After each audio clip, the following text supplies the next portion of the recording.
Today again Peshawar Zalmi. Yes, Baba, Peshawar Zalmi are playing their second match against Islamabad United. So I hope it will be a good match to watch. But Peshawar Zalmi must learn from their mistakes in the last match. Particularly, the fielding was very poor. The bowlers were not bowling at the right spot. But I hope for the good result for Peshawar Zalmi in this match. Okay, what about the Islamabad United team?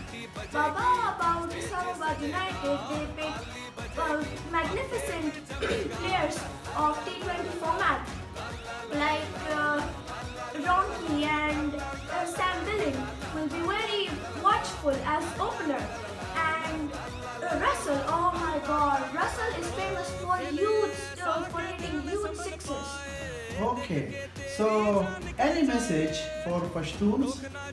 Yes, dear Pashtun brothers and sisters, please don't be hurt. It's just the first match and it will be a good result for Peshawar Zalmi in this match.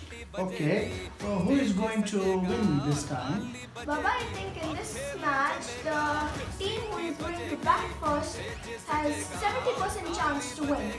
Okay, that's great. Thank you guys for watching this short video, and also thanks to Musafir Kuftana for sponsoring this small video.